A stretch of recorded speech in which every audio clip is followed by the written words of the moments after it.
Celebration Purnia की जनता के लिए, पूर्णिया की विक्ट्री के लिए, वादे के लिए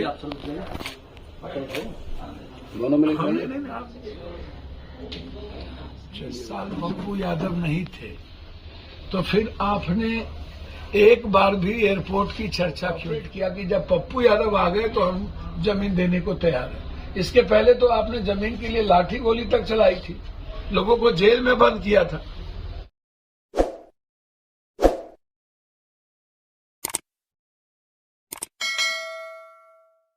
नमस्कार, आप एबीपी न्यूज देखने की शुरुआत कर चुके हैं। मेरा नाम है राजा झा। पूर्णिया और कोसी सीमांचल के लोगों को बिहार सरकार से लेकर केंद्र सरकार ने बड़ी खुशखबरी दी है।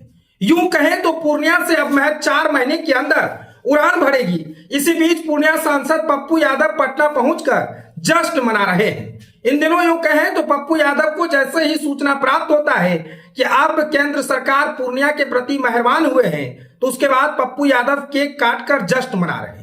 पप्पू यादव आज पहले सुबह पटना पहुंचे और पटना में एयरपोर्ट यानी पूरी तरह से हवाई जहाज के साथ केक काटा है।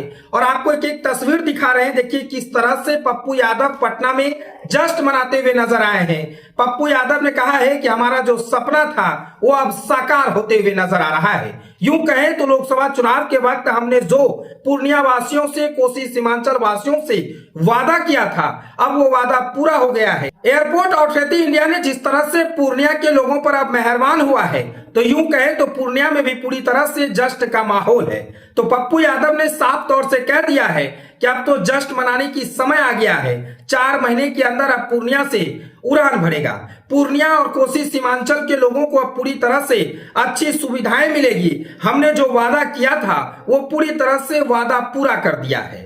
आपको बता दें कि पप्पू यादव को लगातार लॉरेंस बिश्नोई गैंग के तरफ से धमकी मिल रही है। इसी बीच पप्पू यादव उन तमाम चीजों को भूलकर अब जश्न मना रहे हैं, क्योंकि केंद्र सरकार पूर्णिया पर जब मेहरबान हुआ तो पप्पू यादव भी जश्न मनाने में कोई कसूर नहीं रहे और जश्न मनाते हुए खूब नजर आ रहे हैं। उनका साफ कहना है कि हमें धमकी आ जाए, हमें कोई मार दे, उससे कोई लेना देना नहीं है।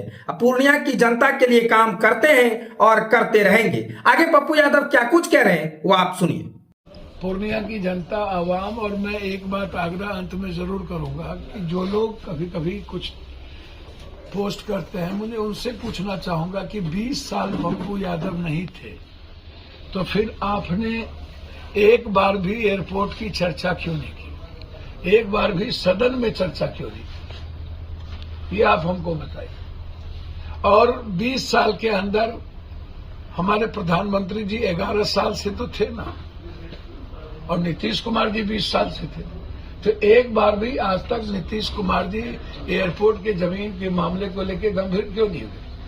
वो तो हमारे नेता, सांसद, प्रतिनिधि वहां पर हम लोगों ने और गांव के लोगों ने हमको कोऑपरेट किया कि जब पप्पू यादव आ गए तो हम जमीन देने को तैयार हैं। इसके पहले तो आपने जमीन के लिए लाठी गोली तक चलाई थी, लोगों को जेल में बंद किया था।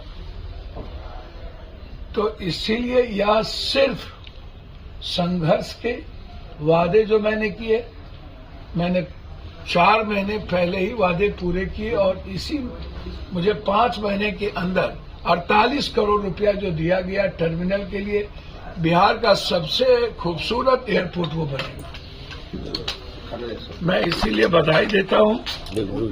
और जिस तरीके से पैसे की लूट, आडंबर, नफरत पैदा किए गए, मैं खास तौर पर झारखंड के हर जाति की जनता को, जिन्होंने हेमंत सरकार पर दोबारा विश्वास किया, ये ऐतिहासिक क्षण है। आज तक झारखंड में दोबारा सरकार किसी की नहीं बनी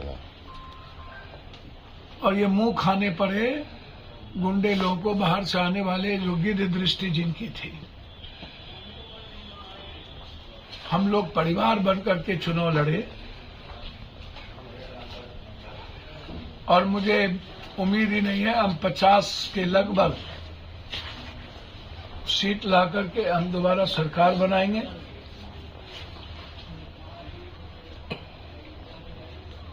और हर कीमत पर जो वादे राहुल गांधी और हेमंत सोरेन जी ने किया है झारखंड को नंबर 1 बनाने का, वो संकल्प के साथ आगे बढ़ेगा। महाराष्ट्र की जनता